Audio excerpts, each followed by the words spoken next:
लेकिन कुछ केसेस में, हम में से कुछ लोगों में वो सिग्नलिंग सिस्टम फेल हो गया। तो फिर ऑर्गन ने पूछा सिग्नल करके कि ये जो ट्यूमर का सेल है, ये सेल जो नया आया है इसको ले लूं, लेकिन सिग्नलिंग सिस्टम फेल हो गया और वो जाके वहाँ पे बस गया। तो ट्यूमर बॉडी के हर सेल में फैलने लगी, इसे हम बोलते हैं कैंसर। सो कैंसर का मतलब क्या है? सिग्नलिंग सिस्टम फेल अगर हो जाए बॉडी की आपस की जो कम्युनिकेशन है अगर वो बंद हो जाएगा या वो ठीक से नहीं होगा, उसे बोलते हैं कैंसर। यानी कि तब कैंसर फैल गया, कंट्रोल में नहीं है, राइट। अच्छा, तो अब एक इम्पॉर्टेंट क्वेश्चन आएगा, क्या करना होगा? कुछ ऐसा कीजिए कि सिग्नलिंग सिस्टम ठीक कर दीजिए। ठीक हो जाएगा तो फिर क्या होगा? अगर हम अपने बॉडी का सिग्नलिंग सिस्टम को ठीक कर लें, कितना भी बड़ा कैंसर क्यों ना हो, उसको भागना ही भागना है, वो रह नहीं सकता।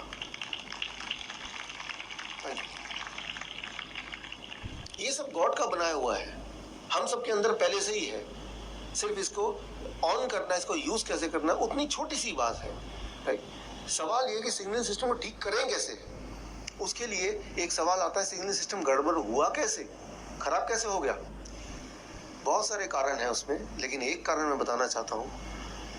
मैंने देखा अपने पेशेंट्स में, दुनिया भर में, या मेडिकल जर्नल की रिपोर्ट ये कहते हैं, ऐसे लोग जो अक्सर बात बात पे कोई ना कोई दवाइयाँ लेते रहते हैं, बुखार की दवाई, जुकाम की दवाई, सिर दर्द की दवाई, पेट खराब है तो दवाई, जब आप केमिकल्स लेंगे, दवाई लेंगे, आपकी बॉडी की सिग्नलिंग सिस्टम उतनी कमज़ोर होती जाएगी, राइट। सो जैसे प्रेगनेंसी पिल्स जो लेते हैं, उनकी सिग्नलिंग सिस्टम कमज़ोर हो जाएगी, और एक टाइम ऐसा भी आ सकता है जब सिग्नलिंग सिस्टम ठीक से काम नहीं कर रहा है।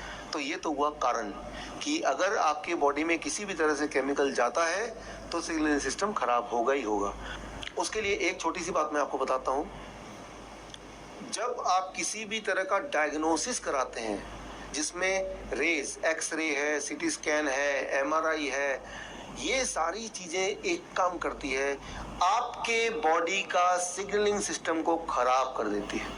ये हर एक को पता है, कोई भी मेडिकल की फील्ड में कोई भी होगा ना, उससे पूछेंगे तो बोलेगा हाँ ये तो बड़ी नॉर्मल बात है। अगर आप 2 बार से ज़्यादा एमआरआई कराएंगे, एक्सरे कराएंगे, सीटी स्कैन कराएंगे, तो वो आपके बॉडी का सिग्नलिंग सिस्टम खराब कर देगा। इसीलिए हमेशा मैं अपने पेशेंट्स को बोलता हूँ, आप डायग्नोसिस के चक्कर में मत पड़िए। आप डायग्नोसिस करने जाएंगे, सिग्नलिंग सिस्टम खराब हो जाएगा तो एक और बीमारी घर लेके आएंगे, और ये अक्सर देखा गया है। इसीलिए वो होता है एनुअल चेकअप कराना है। यूं ही साल में एक बार तो सारा चेकअप होना ही चाहिए। साल में एक बार सारा चेकअप होने से सिर्फ एक ही इंसान को फायदा होता है, वो जो चेकअप कर रहा है। पेशेंट को कोई फायदा नहीं होने वाला, राइट। तो पेशेंट, आप देखिए यहाँ पे रिपोर्ट ये कहती है 22% मोर कैंसर इन द पेशेंट जो मेमोग्राम स्क्रीनिंग कराते हैं। तो किसी भी तरह का कैंसर की स्क्रीनिंग कराने की जरूरत नहीं है। अगर कैंसर है भी तो स्क्रीनिंग उसकी स्पीड को और बढ़ा देता है, क्योंकि कोई भी स्क्रीनिंग, कोई भी डायग्नोसिस, कैंसर का डायग्नोसिस, चाहे वो बायोप्सी की बात करें या कोई एमआरआई की बात करें, वो सारी डायग्नोसिस एक चीज करती है, आपके सिग्नलिंग सिस्टम को वो स्विच ऑफ करने का काम करती है, खराब करने का काम करती है। तो क्यों आप अपने सिग्नलिंग सिस्टम को खराब करना चाहते हैं जो पहले से ही बहुत नाजुक हालत में है? ये आपको ध्यान रखना है। जब भी आप किसी डायग्नोसिस करने जाएंगे, अगर कोई बोलता है मैं आपके खून का एक बूंद ले लूंगा फिर डायग्नोस कर दूंगा, वो अलग बात है, उसमें कुछ ज्यादा खतरा नहीं है। लेकिन एक्सरे करेंगे, एमआरआई करेंगे, सीटी स्कैन करेंगे, बायोप्सी लेंगे, ये सारी चीजें सिग्नलिंग सिस्टम को खराब कर देती है। मैं एक छोटा सा उदाहरण देता हूं आपको समझाने के लिए।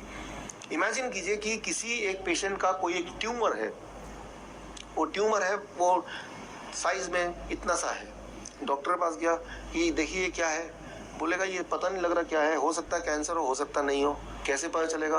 बोलेगा कि मैं बायोप्सी करूंगा, मतलब इसमें से थोड़े से मांस का टुकड़ा ले लूंगा और टुकड़ा लेके मैं लैब में डालूंगा और 15 दिन बाद आपको बताऊंगा कि कैंसरस है कि नहीं।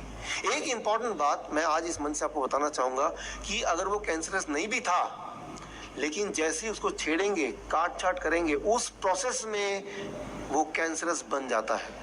Try to understand, right. Cancerous था नहीं, लेकिन छेड़ेंगे तो वो कैंसर बन जाएगा। ये प्रवृत्ति है, किसी भी ट्यूमर की प्रवृत्ति है। उसको छेड़ेंगे, उसे काटेंगे तो इमीडिएटली वो कैंसर के रूप में चेंज हो जाता है। तो कभी भी उसको छेड़ना नहीं है, उसमें काटने के लिए किसी को अनुमति नहीं देनी है। बायोप्सी करेंगे क्या जान के? राइट? दो ही चीज हो सकती है, तो कैंसरस सेल होगा या कैंसरस नहीं होगा। अगर तो है तो उसका सोल्यूशन क्या है मैं आपको देने ही वाला हूँ, और अगर तो नहीं है तो क्यों आप पंगा ले रहे हैं, क्यों आप